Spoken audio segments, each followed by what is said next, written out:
नमस्ते, सत श्री अकाल, अस्सलाम वालेकुम माय डियर लिसनर्स। आज की मूवी जो मैं आपको सुनाने जा रही हूँ उसका नाम है द मून। उम्मीद करती हूँ कि इस मूवी से आपको कुछ सीखने को मिलेगा और आपका नज़रिया इस दुनिया को देखने का थोड़ा और बेहतर होगा। तो बिना किसी देरी के हम जल्दी से शुरू करते हैं।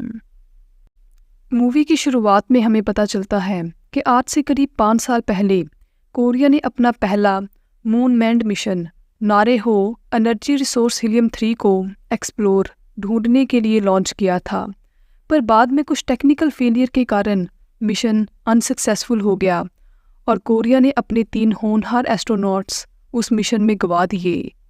अब 5 साल के बाद कोरिया ने अपने फेलियर को सक्सेस में बदलने के लिए फिर से एक new moon manned mission Wooriho launch किया है, जिसमें 3 best of the best astronauts शामिल हैं, जिनमें पहला एयरफोर्स कमांडर वॉन है, जो कहता है कि जब वो अपने मून मिशन को सक्सेसफुली कंप्लीट करके वापस आएगा तो तब वो अपनी अनबॉर्न डॉटर का नाम रखेगा।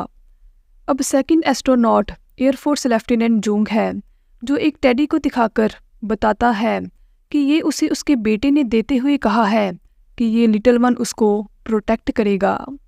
लास्ट में हम सार्जेंट सनवू को देखते हैं, जो ये कहता है कि वो नारेहो मून मिशन के क्रू मेंबर्स के सेक्रीफाइस को व्यर्थ नहीं जाने देगा और इस मिशन को एक्सपीरियंस्ड कोलीग्स के साथ सक्सेसफुली कंप्लीट करके वापस लौटेगा। नेक्स्ट सीन में हम न्यूज़ देखते हैं, जिसमें नासा की एग्जीक्यूटिव डायरेक्टर जून बताती है कि नासा का moon manned mission lunar gateway massive solar wind के हिट करने से हुए नुकसान के कारण अभी कुछ टाइम के लिए रिपेयर मोड में है, पर डैमेज के बाद भी उनकी कम्युनिकेशन लूनार गेटवे से बनी हुई है। फिर हमें पता लगता है कि कोरिया का वूरीहो स्पेसक्राफ्ट, जो 3 दिन पहले मून मिशन के लिए लॉन्च हुआ था, सोलर विंड के हिट करने से उनकी कम्युनिकेशन कोरियन स्पेस सेंटर से टूट गई है। A few moments later. यह science and technology minister citizens को बताता है कि वूरी के साथ हुए मिसकम्युनिकेशन का कॉज वो जल्दी ही ढूंढ लेंगे। नेक्स्ट सीन में मून से 30,000 किलोमीटर ऊपर हम वूरी को देखते हैं। यहाँ कमांडर वॉन और लेफ्टिनेंट जूंग दोनों पावर और कम्युनिकेशन एंटीना को चेक कर रहे होते हैं और सार्जेंट सनवो वूरी के अंदर सिस्टम को देख रहा होता है। यहाँ लेफ्टिनेंट पावर फोल्ड को ठीक करने के बाद जब सनवो को सिस्टम चेक करने को कहता है तो उनकी वीडियो कम्युनिकेशन फिर से स्टार्ट हो जाती है। ये देखकर कमांडर लेफ्टिनेंट को कहता है कि जब उनकी ऑडियो कम्युनिकेशन के सिग्नल भी लौट आएंगे तो वो वूरी में वापस चले जाएंगे। अब सनवो कमांडर से पूछता है कि उसने अपनी अनबॉर्न डॉटर का नाम सोच लिया है, तो कमांडर कहता है कि उसने एक नाम सोच रखा है। नेक्स्ट सीन में science and technology minister space centre में जब आता है तो उसे पता लगता है कि वूरी के साथ उनकी वीडियो कम्युनिकेशन एस्टेब्लिश हो गई है। फिर हम स्पेस सेंटर के फ्लाइट डायरेक्टर मिंग्यू को देखते हैं, जो अपने स्टाफ को इंस्ट्रक्शंस दे रहा होता है। यहाँ स्पेस में लेफ्टिनेंट सनवू को पूछता है कि वूरी में कोई और एरर तो नहीं आ रहा। जब सनवू सिस्टम चेक करता है तो उसे 1240 एरर शो होता है, जो कि फ्यूल टैंक से रिलेटेड है। फिर जब लेफ्टिनेंट एरर चेक करने के लिए फ्यूल टैंक ओपन करता है तो वो लीक हो रहा होता है।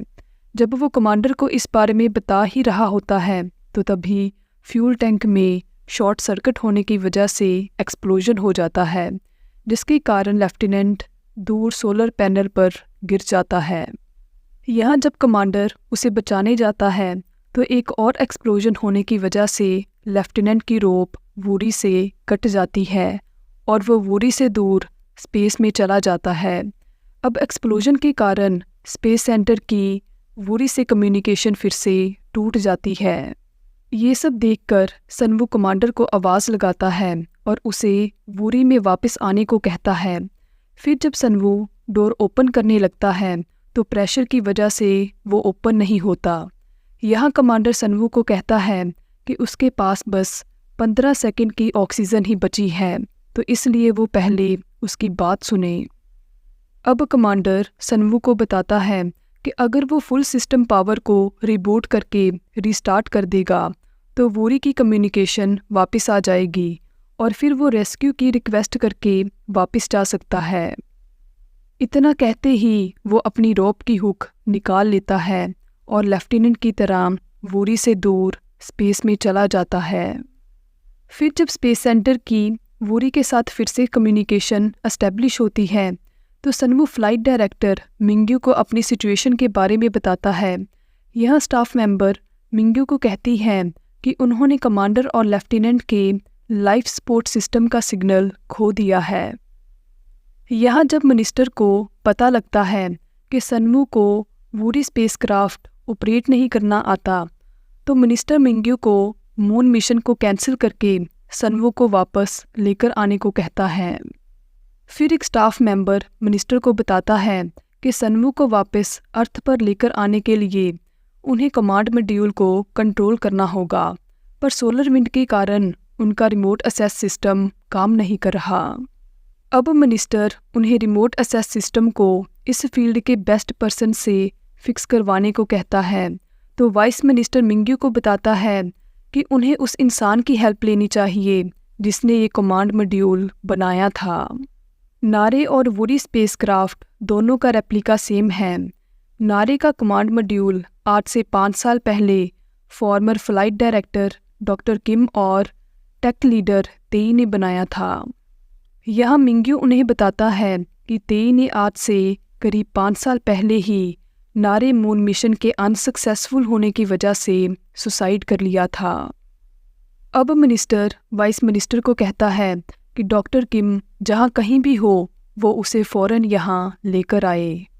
यहाँ मॉन्टसोबीक ऑब्जर्वेटरी में वाइस मिनिस्टर डॉक्टर किम से मिलता है और उसे वूरी मून मिशन की सारी सिचुएशन बताता है। जब डॉक्टर किम उनकी हेल्प करने से मना कर देता है तो उसे न्यूज़ से पता लगता है कि जो लास्ट एस्ट्रोनॉट अभी सर्वाइवल मोड पर है वो नारे मून मिशन के टेक लीडर तेई का बेटा सनवू है। नेक्स्ट सीन में मिंग्यू को स्टाफ से पता चलता है कि वूरी का इलेक्ट्रिक हीटिंग सिस्टम सही से काम नहीं कर रहा, जिसके कारण वूरी का इनर टेम्परेचर ड्रॉप हो रहा है और कोल्ड की वजह से कमांड मॉड्यूल सिस्टम और सनवू की हेल्थ दोनों पर ही बुरा इफ़ेक्ट पड़ सकता है। इतने में ही वहाँ डॉक्टर किम आ जाता है और मिंग्यू से पीटीसी मोड का स्टेटस पूछता है। यह PTC passive thermal control mode का यूज़ स्पेसक्राफ्ट में हीट को इक्वली डिस्ट्रीब्यूट करने के लिए किया जाता है। मिंग्यू डॉक्टर किम को बताता है कि एक्सप्लोजन की वजह से 3 में से 1 इंजन के खराब होने के बाद पीटीसी मोड बंद हो गया था। अब डॉक्टर किम सनवू को गाइड करते हुए बाकी के बचे 2 इंजन्स को रीस्टार्ट करके वूरी को सन की तरफ रोटेट करने को कहता है। फिर हम देखते हैं कि वूरी की इनर हीट के प्रेशर से इलेक्ट्रिक हीटिंग सिस्टम फिर से स्टार्ट हो जाता है। अब पीटीसी मोड रिकवर होने से वूरी की स्पिनिंग स्पीड भी नॉर्मल हो जाती है और वो फार साइड ऑफ द मून की तरफ आगे बढ़ने लगता है। फिर जब डॉक्टर किम वहाँ से जाने लगता है तो सनवू उसे कहता है कि क्या वो जान सकता है कि वो कौन है। यहाँ डॉक्टर किम उसे बताता है कि वो नारे मून मिशन का फॉर्मर फ्लाइट डायरेक्टर किम है, जिसने आज से 5 साल पहले उसके फादर टेक लीडर तेई के साथ काम किया था। इतना सुनते ही सनवू अपने पास्ट में कहीं खो जाता है। फिर सनवू अपने क्रू मेंबर्स की फैमिली पिक्चर्स जब देख रहा होता है तो उसे कमांडर वॉन की एक पिक्चर के बैक साइड पर उसकी डॉटर का नाम आह्यून लिखा मिलता है, जिसे देखकर वो रोने लग जाता है। अब सनवू अपने क्रू मेंबर्स के साथ अपनी एक फ़ोटो देखकर कुछ सोचने लग जाता है। नेक्स्ट सीन में डॉक्टर किम अपनी एक्स वाइफ जून को कॉल करता है और उसे उसका और उनके बेटे जैमिन का हाल पूछने के बाद अपने बारे में बताते हुए कहता है कि वो आजकल ऑब्जर्वेटरी में हर रोज़ स्टार्स को देखता है। यह अब बियोल डॉक्टर किम को कुछ बता रही होती है, पर वो उसे इग्नोर करके जून को कहता है कि उसका लूनार गेटवे 2 दिन में वूरी की रेंज में पहुंच जाएगा और वो तब तक वूरी को फिक्स कर देगा, इसलिए वो उसकी सनवो को सेफली रेस्क्यू करने में हेल्प करे। अब जून डॉक्टर किम को बताती है कि लूनार गेटवे में सोलर विंड से हिट होने के कारण कम्युनिकेशन के अलावा और कुछ भी नॉर्मल नहीं है, तो इसलिए वो उनकी हेल्प नहीं कर सकती। फिर जब डॉक्टर किम जून को कहता है कि वूरी मून मिशन का लास्ट सर्वाइवर टेक लीडर तेई का बेटा सनवू है, तो जून कहती है कि उसे बहुत खुशी होती अगर वो सनवू को रेस्क्यू कर पाती, पर ऐसा करने से तेई उन्हें वापस नहीं मिल जाएगा। इतना कहकर वो फ़ोन कट कर देती है। यहाँ अब बियोल डॉक्टर किम को बताती है कि वो लैंडर को कमांड मॉड्यूल से सेपरेट कर रहे हैं ताकि सनवो मून पर लैंड कर सके। इतना सुनते ही डॉक्टर किम मिंग्यू के पास जाता है और उसे पूछता है कि वो क्या कर रहा है। यहाँ मिंग्यू डॉक्टर किम को बताता है कि ये डिसीज़न उसने नहीं बल्कि सनवू ने लिया है और वो उसे ऐसा करने से रोक भी नहीं सकते, क्योंकि वूरी में सेपरेशन से लेकर लैंडिंग तक और फिर कमांड मॉड्यूल में वापस आने तक सब कुछ ऑटो पायलट मोड पर है। इतना सुनते ही डॉक्टर किम सनवू से बात करता है और उसे कहता है कि 2 दिन में लूनार गेटवे उस तक पहुंच जाएगा, तो इसलिए उनके वहां आने तक वो उनका इंतज़ार करे और फिर मून पर लैंड करे। यह सनवू डॉक्टर किम को बताता है कि उनके स्पेसक्राफ्ट वूरी की कंडीशन ठीक नहीं है, जिसकी वजह से लूनार गेटवे को एक रीज़न मिल जाएगा वूरी को मून पर लैंड ना करने का। फिर डॉक्टर किम सनवू को कहता है कि वो कमांड मॉड्यूल को रिबूट करके वूरी को फिर से फिक्स कर देगा, तो इसलिए वो उसकी बात माने और लैंडिंग सीक्वेंस को रोक दे। अब सनवू उसे कहता है कि क्या होगा अगर वो 2 दिन में वूरी को नारे की तरह फिक्स ना कर पाया। वो उसके फादर को तो प्रोटेक्ट नहीं कर पाया, तो इसलिए वो क्यों उसकी बात मानकर अपनी ज़िंदगी की डोर उसके हाथ में दे। यह सनवू सबको बताता है कि लूनार गेटवे के पहुंचने में और कमांड मॉड्यूल के रिपेयर होने में 2 दिन लग जाएंगे और वो इन 2 दिनों के टाइम को नारे और वूरी के उन क्रू मेंबर्स के लिए यूज़ करना चाहता है जिन्होंने इस मिशन को कंप्लीट करने में अपनी ज़िंदगी गंवा दी। इसलिए वो सभी लैंडिंग सीक्वेंस की प्रिपरेशन स्टार्ट कर दे। अब डॉक्टर किम बियोल को मून पर होने वाले मटीरियल शावर की डिटेल्स उसे IAU की वेबसाइट से लेकर आने को कहता है और फिर कमांड मॉड्यूल को फिक्स करने के लिए चला जाता है। फिर हम टीवी न्यूज़ देखते हैं जहां पर रिपोर्टर्स वूरी की मून पर होने वाली लैंडिंग के बारे में बता रहे होते हैं। नेक्स्ट सीन में मिंग्यू वूरी के सभी फंक्शंस को चेक करने के बाद सनवू को लैंडर सेपरेट करने को कहता है। लैंडर सेपरेट होने के बाद हम डॉक्टर किम को देखते हैं जो कि नासा में एक रिसर्चर था और 14 साल के बाद वो नारे मून मिशन के लिए कोरिया वापस आया था। फिर हम तेई को अपने बेटे सनवू से डॉक्टर किम को इंट्रोड्यूस करवाते हुए देखते हैं। नेक्स्ट सीन में सनवू मून से 30 किलोमीटर दूर होता है और मिंग्यू की गाइडेंस से लैंडिंग के लिए प्रिपरेशन करते हुए अपनी मून डेस्टिनेशन शाकल्टन पॉइंट पर लैंड करता है।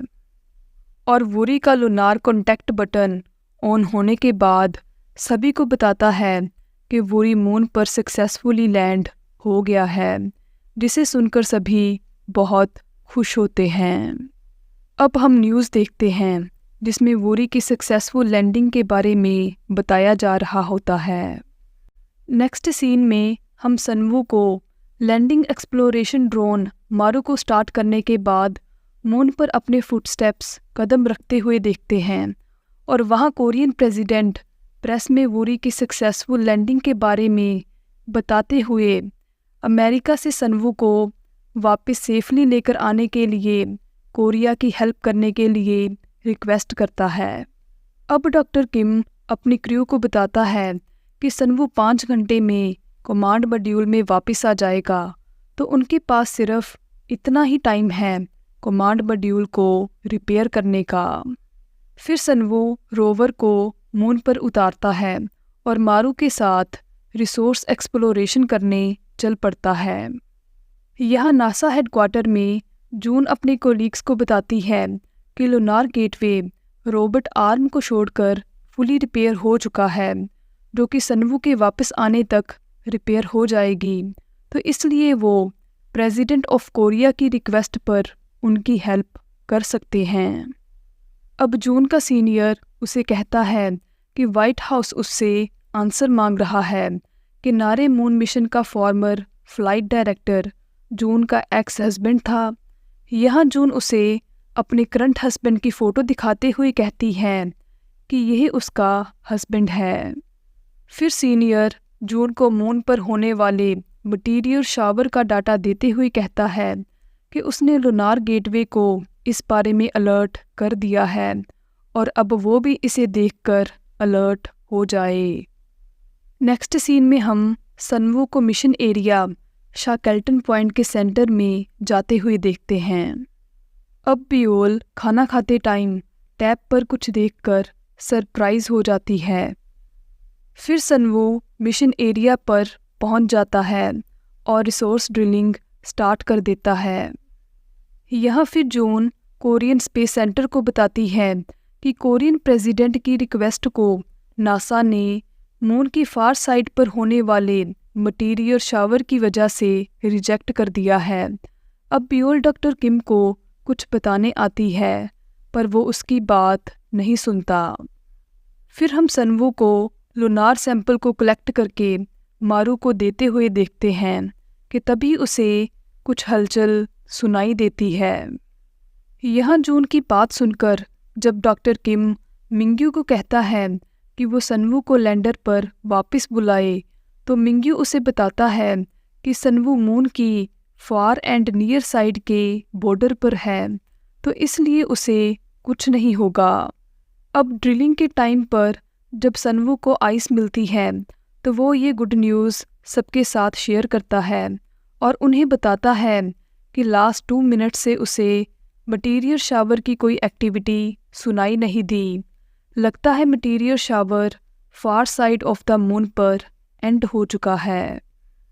सनवू के इतना कहते ही मटीरियल शावर स्टार्ट हो जाता है और फिर उसे हिट कर देता है, जिसे देखकर मिंग्यू शॉक हो जाता है और सनवू को वापस लैंडर पर जाने को कहता है। अब रोवर पर बैठकर सनवू मारू को उसे लैंडर तक पहुंचाने में गाइड करने को कहता है। अब यहाँ बियोल सभी कैलकुलेशन को देखकर डॉक्टर किम को बताती है कि मटीरियल शावर का अगला टारगेट सनवू है। इतना सुनते ही डॉक्टर किम एक डिवाइस लेकर मिंग्यू के पास जाता है और उसे कमांड मॉड्यूल सॉफ्टवेयर को रिबूट करने को कहता है। जब मिंग्यू उसे पूछता है कि उसने डिवाइस टेस्टिंग की है, तो डॉक्टर किम उसे बताता है कि उसके लिए उसके पास इतना टाइम नहीं था, तो इसलिए वो जल्दी से सॉफ्टवेयर रिबूट कर दे। पर यहाँ मिंग्यू कोई रिस्क ना लेते हुए ऐसा करने से इनकार कर देता है। अब हम सनवू को मटीरियल शावर से दूर लैंडर की तरफ जाते हुए देखते हैं। यहाँ एक स्टाफ मेंबर सभी को बताता है कि एक मैसिव मटीरॉयड शाकेल्टन पॉइंट को हिट करने वाला है। फिर हम सनवू के पीछे उसी मटीरॉयड को देखते हैं, जिसे बचते बचते वो एक खाई में गिर जाता है। यहाँ ये सब देखकर डॉक्टर किम एक स्टाफ मेंबर को डिवाइस देते हुए कहता है कि वो फुल रिस्पॉन्सिबिलिटी ले लेगा, तो इसलिए वो कमांड मॉड्यूल सॉफ्टवेयर को रिबूट करे। इतना सुनते ही स्टाफ मेंबर सॉफ्टवेयर की रिबूटिंग स्टार्ट कर देता है। नेक्स्ट सीन में सनवू मारू को उसकी लोकेशन पर आने को कहता है। जब वो आता है तो सनवू एक रोप मारू पर टाई अप कर देता है और फिर मारू की हेल्प से खाई के बाहर आ जाता है। अब स्टाफ मेंबर मिंग्यू को बताता है कि कमांड मॉड्यूल सिस्टम फिर से स्टार्ट हो चुका है। फिर सनवू जैसे तैसे लूनार सैंपल्स को लेकर लैंडर के अंदर पहुंचता है और मिंग्यू के कहने पर लैंडर को मीटेरॉयड के हिट करने से पहले उसे लॉन्च कर देता है और सक्सेसफुली ऑर्बिट में पहुंच जाता है। अब वो कमांड मॉड्यूल और लैंडर को अटैच डॉक करने का प्रोसेस स्टार्ट करते हैं। सॉफ्ट कैप्चर सक्सेसफुल होने के बाद जब हार्ड कैप्चर प्रोग्रेस में होता है तो मिंग्यू कमांड मॉड्यूल की सक्सेसफुल डॉकिंग के बारे में जब बताता है तो सभी उसकी बात सुनकर बहुत खुश होते हैं। यह सनवू सबका धन्यवाद करता है और फिर रिलैक्स होने के लिए अपना हेलमेट उतारता है कि तभी वहाँ पर भी मटीरियल शावर आ जाता है जो वूरी को जब हिट करता है तो एक्सप्लोजन हो जाता है, जिससे वूरी अपना बैलेंस खो देता है और स्पिनिंग करते हुए स्पेस की तरफ डाउनसाइड जाने लगता है। ये सब देख के मिंग्यू जब शॉक हो जाता है तो डॉक्टर किम सनवू से लैंडर को कमांड मॉड्यूल से सेपरेट करने को कहता है। यह सनवू रोप को डिटैच करके जैसे तैसे लैंडर को कमांड मॉड्यूल से सेपरेट करता है। अब लैंडर की स्पिनिंग को कंट्रोल करने के लिए डॉक्टर किम सनवू को मैनुअल मोड ऑन करने को कहता है। जब वो ऐसा करने लगता है तो तभी हेलमेट सनवू के सर पर लग जाता है और फिर एक्सप्लोजन के कारण वूरी में अमोनिया लीक होने लगता है, जिसकी वजह से सनवू को सांस लेने में मुश्किल आ रही होती है। यह अब लीकेज की वजह से डॉक्टर किम सनवू को जल्दी से हेलमेट पहनने को कहता है। हेलमेट पहनने के बाद डॉक्टर किम उसे मैनुअल मोड ऑन करने को कहता है, पर सनवू अमोनिया के इफ़ेक्ट के कारण ऐसा नहीं कर पाता और मून से दूर स्पेस में जाने लगता है, जिसके कारण सनवू की कम्युनिकेशन स्पेस सेंटर से टूट जाती है। फिर एक स्टाफ मेंबर सबको बताती है कि उन्होंने सनवू के लाइफ सपोर्ट सिस्टम का सिग्नल खो दिया है, जिसे सुनकर सभी शॉक हो जाते हैं। अब कम्युनिकेशन लॉस्ट हुए 4 घंटे हो चुके होते हैं और वाइस मिनिस्टर बताता है कि 1 घंटे में प्रेसिडेंट मेमोरियल स्पीच देने वाला है। फिर हम जून को देखते हैं जो टीवी पर वूरी के क्रैश की न्यूज़ देख रही होती है। यहाँ डॉक्टर किम भी सोबीक ऑब्जर्वेटरी वापस आ जाता है और राइफल लेकर जब सुसाइड करने वाला होता है तो तभी बियोल वहाँ आ जाती है और उसे ऐसा करने से रोक लेती है। फिर बियोल डॉक्टर किम के फ़ोन को बीप करते हुए देखती है और जून की तरफ से एक मैसेज रीड करके जब डॉक्टर किम को वो मैसेज दिखाती है तो वो उसे रीड करके शॉक हो जाता है। मैसेज में जून बताती है कि सनवू अभी ज़िंदा है और उसे ढूंढने के लिए वो डॉक्टर किम को नासा की एक सैटेलाइट का सीक्रेट एक्सेस कोड देती है। अब हम सनवू को देखते हैं जो कि मून की आउटर साइड पर पड़े होते हुए अपनी सिचुएशन की रिपोर्टिंग स्पेस सेंटर तक पहुंचा रहा होता है। फिर डॉक्टर किम और बियोल ऑब्जर्वेटरी पहुंचते हैं और वहां के इक्विपमेंट्स को यूज़ करके नासा की सैटेलाइट से कनेक्ट करते हुए सनवू के साथ लिंक एस्टेब्लिश करते हैं। यह सनवू अपनी सिचुएशन डॉक्टर किम को बताते हुए कहता है कि वो मून की फार साइड पर लैंड हुआ है और उसने अमोनिया की लीकेज के इशू को भी रिजॉल्व कर लिया है। अब बियोल सनवू की वॉइस रिकॉर्ड कर लेती है और डॉक्टर किम को कहती है कि वो इस रिकॉर्डिंग को यूट्यूब पर अपलोड कर देगी। नेक्स्ट सीन में डॉक्टर किम नारू स्पेस सेंटर पहुंचता है और मिंग्यू को बताता है कि सनवू अभी जिंदा है। अब सभी न्यूज़ चैनल सनवू की वायरल रिकॉर्डेड यूट्यूब वीडियो जिसमें वो अपने रेस्क्यू की रिक्वेस्ट कर रहा होता है पर डिस्कशन कर रहे होते हैं। यहाँ सारी दुनिया सोशल मीडिया पर सनवू को सपोर्ट करते हुए नासा को उसे रेस्क्यू करने की डिमांड कर रही होती है। अब जून का सीनियर उसे कहता है कि सभी सैटेलाइट्स के सिक्योरिटी कोड उसके जून के या एस्ट्रोनॉट्स के पास थे। वो और एस्ट्रोनॉट्स तो ये काम कर नहीं सकते, तो बची सिर्फ जून। तो इसलिए अब वो अपने लैपटॉप के साथ अपना फ़ोन भी सबमिट करे ताकि वो उसकी कॉल और टेक्स्ट हिस्ट्री चेक कर सके। अब एक स्टाफ मेंबर सीनियर को कहता है कि वाइट हाउस ने उसे मिलने को बुलाया है। यहाँ फिर हम देखते हैं कि नारो की सनवू के साथ फिर से कम्युनिकेशन एस्टेब्लिश हो जाती है। अब वाइस प्रेसिडेंट सबको बताता है कि नासा ने सनवू को रेस्क्यू करने की रिक्वेस्ट एक्सेप्ट कर ली है, तो इसलिए डॉक्टर किम और मिंग्यू उनसे बात कर ले। फिर वो बताता है कि ये सब उस वायरल यूट्यूब वीडियो की वजह से पॉसिबल हो पाया है, जिसके कारण अमेरिकन सिटीजन्स ने वाइट हाउस पर सनवू को रेस्क्यू करने के लिए प्रेशर क्रिएट किया। यहाँ अब सीनियर अपने स्टाफ को जून पर नज़र रखने को कहते हुए बताता है कि अगर जून ने एक और गलती की तो ये उसका नासा में लास्ट मिशन होगा। अब लूनार गेटवे के सभी फंक्शंस प्रॉपरली काम करने लग जाते हैं। यहाँ जून एस्ट्रोनॉट्स को मून से 100 किलोमीटर ऊपर सनवू का वेट करने को कहती है और उन्हें बताती है कि जब सनवू वहाँ पहुँचेगा तो वो उसे रेस्क्यू कर ले। फिर सनवू ऑर्बिट में पहुँचने के लिए जब लैंडर को स्टार्ट करता है तो उसकी ग्राउंड पोजीशन स्टेबल ना होने के कारण लैंडर ऊपर जाने की बजाय मून की ग्राउंड पर घसीटते चला जाता है। ये सब देखकर डॉक्टर किम सनवू को अबॉर्ट करने को कहता है, पर वो चाहते हुए भी ऐसा नहीं कर पाता। फिर एक जगह पर जाकर लैंडर जब रुकता है तो चेक करने पर उसका एक भी फंक्शन जो सनवू को 100 किलोमीटर ऊपर ले जाए काम नहीं कर रहा होता।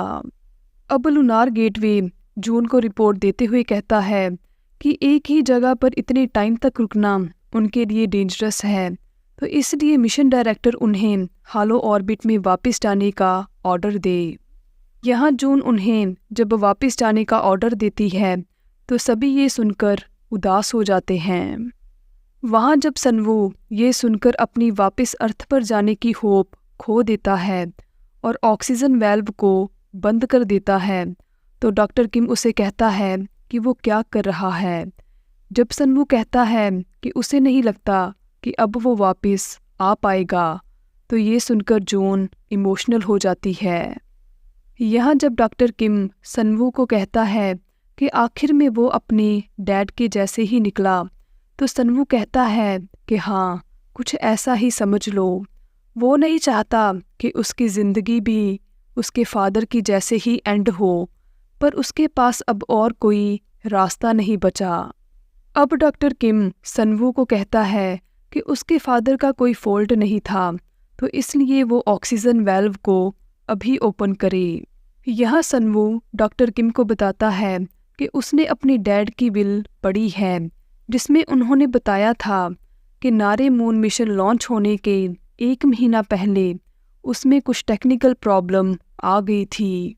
शायद उन्हें सक्सीड होने की बहुत चाह थी, इसलिए उन्होंने ये सब पता होने के बावजूद भी किसी को कुछ ना बताया और मिशन को लॉन्च करवा दिया।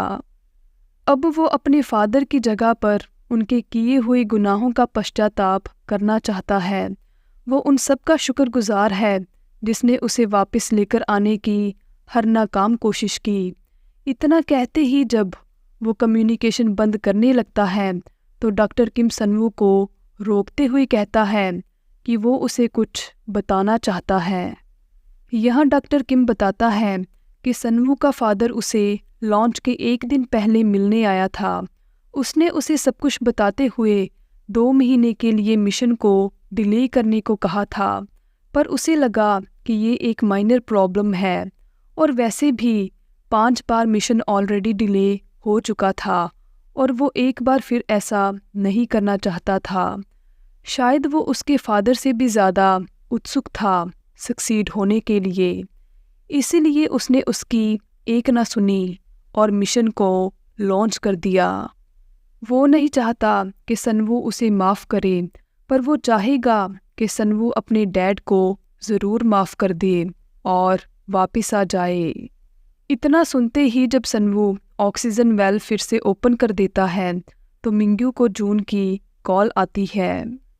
यहाँ जून डॉक्टर किम को कहती है कि अगर लैंडर का 3 में से 1 इंजन भी सही से काम कर रहा है तो वो लैंडर को लॉन्च पैड की तरह यूज़ करके जब मून से नीचे गिराएंगे तो वो ऊपर की तरफ लिफ्ट हो जाएगा।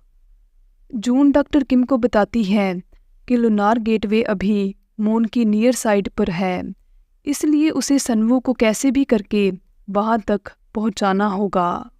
अब डॉक्टर किम जून को कहता है कि वो लैंडर को सिर्फ ड्राइव कर सकते हैं, उसे लैंड नहीं करवा सकते क्योंकि उसके सभी लैंडिंग फंक्शन काम नहीं कर रहे।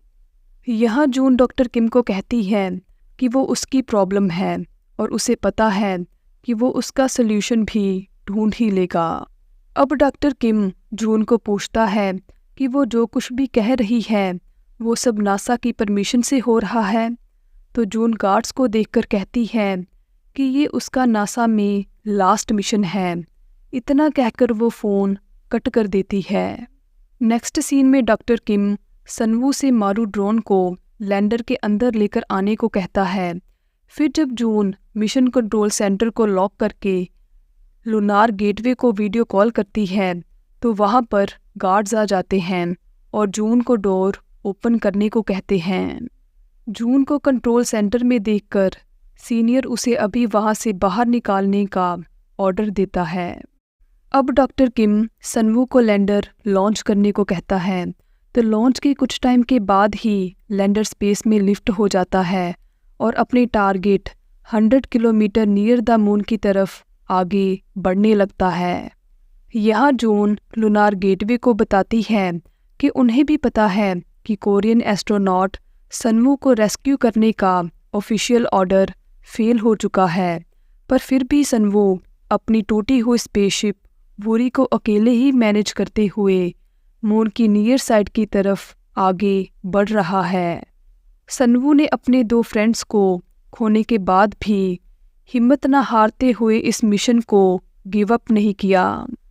अभी के लिए वो उसकी नेशनैलिटी भूल जाएं, क्योंकि वो सभी भी एक डिफरेंट कंट्री के होने के बावजूद भी आज लूनार गेटवे में एक साथ काम कर रहे हैं। उसके लिए सनवू भी उनका एक फेलो एस्ट्रोनॉट है जो अभी उनकी हेल्प मांग रहा है। उसे बचाने के लिए इस लास्ट चांस को ना गंवाते हुए वो उसकी हेल्प करें, क्योंकि अब सिर्फ वही हैं जो उसे बचा सकते हैं। अब सनवू को रेस्क्यू करने का डिसीज़न उनका है, क्योंकि ये अर्थ से कोई ऑर्डर नहीं बल्कि एक रिक्वेस्ट है। इतना कहते ही वहाँ पर सिक्योरिटी आ जाती है और जून को उनके साथ चलने को कहती है। अब सनवू अपनी destination 100 kilometre above near side of the moon पर पहुंच जाता है और लैंडर का डोर ओपन करके डॉक्टर किम के कहने पर छलांग लगा देता है। जब वो मून की ग्राउंड को हिट करने वाला ही होता है तो तभी डॉक्टर किम सनवू को मारू को लॉन्च करने को कहता है। लॉन्च करने के बाद सनवू का बैलेंस बिगड़ जाता है और वो ग्राउंड पर बड़ी ज़ोर से गिरता है, जिसके कारण मारू भी टूट जाता है और उसके साथ सनवू का स्पेस सेंटर के साथ कम्युनिकेशन भी कट हो जाता है, जिसे देखकर डॉक्टर किम उदास हो जाता है। अब लूनार गेटवे की रेस्क्यू शिप सनवू से कॉन्टैक्ट कर रही होती है, पर उसका कोई जवाब नहीं आता। यह सनवू मारू का थैंक यू करने के बाद अपने हाथ पर लगे कम्युनिकेशन पोर्ट से लूनार गेटवे को जब बताता है कि वो as planned near side of the moon पर लैंड कर चुका है, तो ये सुनकर स्पेस सेंटर में सभी खुश हो जाते हैं और वहाँ डॉक्टर किम की आंखें भी खुशी से भीग जाती हैं। अब यहाँ हम जून को देखते हैं, जो कि नासा से डिसिप्लिनरी एक्शन की वजह से जाते हुए बैकग्राउंड में सनवू की लूनार गेटवे के साथ हो रही कन्वर्सेशन को सुनकर खुश हो रही होती है। नेक्स्ट सीन में हम बियोल को देखते हैं, जो कि सनवू के सक्सेसफुल रेस्क्यू ऑपरेशन की न्यूज़ देखकर खुश हो जाती है। फिर हमें पता लगता है कि सनवू 2 वीक्स के अंदर कोरिया वापस आ जाएगा। अब Korean president, Naru space centre, lunar gateway, NASA, White House और सोशल मीडिया के उन सभी लोगों का धन्यवाद करता है जिन ने सनवू की नेशनैलिटी को न देखते हुए उसे वापस अर्थ पर लाने में उनकी मदद की। वो वादा करता है कि जो भी डाटा और एक्सपीरियंस उन्हें मून से मिला है वो पूरी दुनिया के साथ एक अच्छे भविष्य के लिए उसे शेयर करेगा। यहाँ जब मिंग्यू डॉक्टर किम को पूछता है कि क्या वो वापस आ रहा है तो वो कहता है कि नहीं, वो माउंट सोबीक वापस जा रहा है। अब हम सनवू को वापस कोरिया आते हुए और अपनी स्पीच में सभी का धन्यवाद करते हुए देखते हैं। जब वो लेफ्टिनेंट जूम के बेटे को टेडी रिटर्न करता है तो वो सनवू से पूछता है कि क्या उसके डैड सच में मून पर हैं। यहाँ सनवू उसे इमोशनली हाँ बोलकर कमांडर वॉन की वाइफ को वो पिक्चर देता है जिस पर उसने अपनी बेटी का नाम लिखा होता है, जिसे देखकर वो दोनों रोने लग जाते हैं। फिर 1 महीने के बाद ऑब्जर्वेटरी में जब डॉक्टर किम बियोल को कहता है कि ये स्पेससूट बहुत बड़ा है तो वो टीवी पर जून की न्यूज़ देखते हैं जिसमें जून को डिसिप्लिनरी एक्शन के अंडर होने के बावजूद भी उसके सनवू को रेस्क्यू करने के ह्यूमैनिटेरियन एक्ट को देखकर उसे नासा की न्यू डायरेक्टर बनाया जाता है। नेक्स्ट सीन में डॉक्टर किम बच्चों को कहता है कि एस्ट्रोनॉट जो स्पेससूट पहनते हैं आज वो उन्हें वो दिखाएगा। इतना कहते ही जब वो बियोल को आवाज़ लगाता है तो वो स्पेससूट पहनकर वहाँ आ जाती है। स्पेससूट को देखकर बच्चे उसकी तरफ भागते हैं और एक्साइटमेंट में ऑक्सीजन पाइप को निकाल देते हैं। यही देखकर डॉक्टर किम बियोल से पूछता है कि क्या वो ठीक है कि तभी बियोल स्टेयर से नीचे उतरते हुए कहती है कि वो ठीक है। बियोल को वहाँ देखकर डॉक्टर किम सोचता है कि सूट में कौन है। अब हेलमेट उतारने के बाद जब सनवू डॉक्टर किम को एक स्माइल देते हुए सल्यूट करता है तो ये देखकर डॉक्टर किम भी सनवू को सल्यूट करते हुए वापस एक स्माइल देता है। लाइफ में जो आपने सोचा है, जो आपके ड्रीम्स हैं, उन पर इसलिए गिव अप मत करो क्योंकि रास्ते में आपको बहुत डिफ़िकल्टीज़, बहुत प्रॉब्लम्स फेस करनी पड़ रही हैं। जैसे कि सार्जेंट सनवू, जिसके पास अपने क्रू मेंबर्स को खोने के बाद ऑप्शन थी अपने मिशन को अबॉर्ट करने की और सेफली अर्थ पर वापस आने की, पर उसने ऐसा नहीं किया और अपने मून मिशन को रास्ते में आने वाली हर प्रॉब्लम को फेस करके सक्सेसफुली कंप्लीट किया। इसलिए आप अपने ड्रीम पर गिव अप मत करो, फेस करो उन प्रॉब्लम्स को, सल्यूशन निकालो, हर रोज़ लिटिल स्टेप्स लो और एक दिन जब आप उस ड्रीम को अचीव कर लोगे और पीछे मुड़कर अपनी जर्नी को देखोगे तो आपको रिग्रेट नहीं बल्कि अपने ऊपर प्राउड फील होगा कि आपने अपने ड्रीम पर गिव अप नहीं किया।